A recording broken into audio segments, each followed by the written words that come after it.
Ce shiur est dédié pour l'élévation de l'âme de Maurice Moshe Ben Elazar et Mazal Zichrono Livracha, un millionnaire en Amérique, est vieux, et il sent qu'il va bientôt mourir, il est malade, et il donne à ses enfants 2 enveloppes.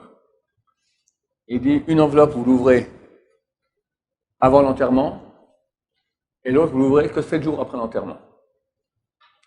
Tout le monde est super curieux de savoir qu'est-ce qu'il y a dans les enveloppes, mais bon, par cavote, on n'ouvre pas l'enveloppe.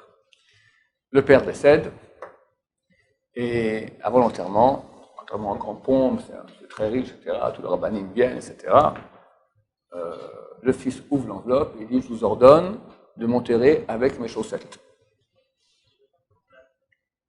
Le fils va voir le Chava Kadisha, écoutez, voilà, ça va, c'est l'ordre de mon père, donc je vous demande de m'enterrer avec les chaussettes. La question, c'est interdit. On ne peut pas changer la coutume, le minag, la coutume. Les gens sont nus dans un tahrir, dans une sorte d'habit mortuaire, d'accord? Pas de chaussettes. Mais je ne comprends pas.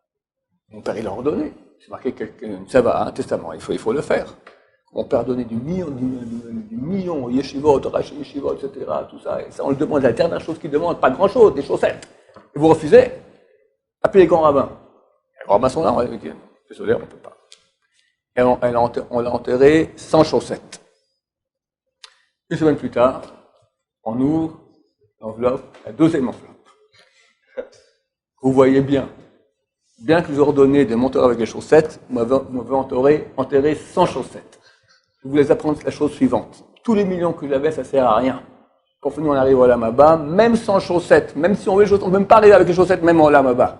Il y a une seule chose qui compte, Torah et Maasim Tovim, les mitzvot et la Torah. N'oubliez pas. Je viens de voir maintenant, quand on pose la question au Rav Steinman, quelqu'un qui est très riche, fait des affaires.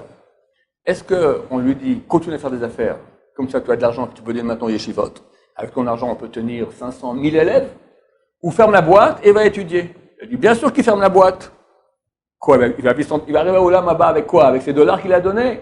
C'est vrai qu'il aide à yeshivot, c'est très bien, ça, il a un mérite de Torah, mais quoi, lui doit rester un ignare? Le Chafetz Chaim, il a dit, celui qui donne de l'argent au yeshivot, il a un mérite.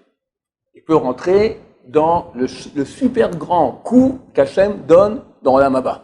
Pas tout le monde peut rentrer là-bas. Si tu ne sais pas étudier, tu ne peux pas rentrer. Qu'est-ce que tu fais là-bas? C'est un jour de Torah. Hachem donne le grand shiur. Tout le monde, toutes les âmes vont aller écouter le grand shiur d'Hachem. Le type, il ne sait pas étudier, il peut rentrer dedans. Parce qu'il a payé les gens pour étudier la Torah. Mais il rentre au shiur, qu'est-ce qu'il comprend? Que de rien du tout. Ça permet d'entrer là. Qu'est-ce qu'on peut faire? Tu as de l'argent, c'est bien l'argent, ça va. Mais il faut étudier aussi.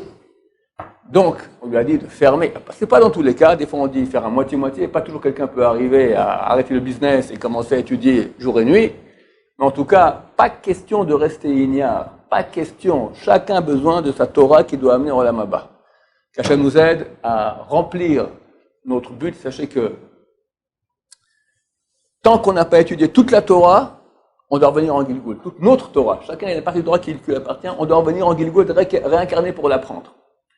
Le Rabbi Chaim Vital, qui était le grand rabbin de toute la Kabbalah, il a écrit toute la Kabbalah il y a 500 ans, son Rav, Rabbi Noari, lui a dit, si je me souviens bien, c'était le Gilgul du Maggid Mishneh. Maggid Mishneh, on ne connaît pas son vrai nom, mais c'est un des plus grands commentateurs du Rambam. Un Rishon énorme. Maggid Mishneh, il a étudié beaucoup Pshat, sans simple, mais pas Kabbalah. Tu es revenu maintenant, toi tu vas faire que Kabbalah. D'accord? Le Pshat, c'est bon, tu as déjà tout ce qu'il faut. Kabbalah. Donc il faut qu'on doit connaître toute la Torah. Le Pshat, sans simple, après le Remez, après le Drash, après le Sod. Donc, monsieur du travail, au boulot. Baruch Adonai, l'Olam, Amen, Amen.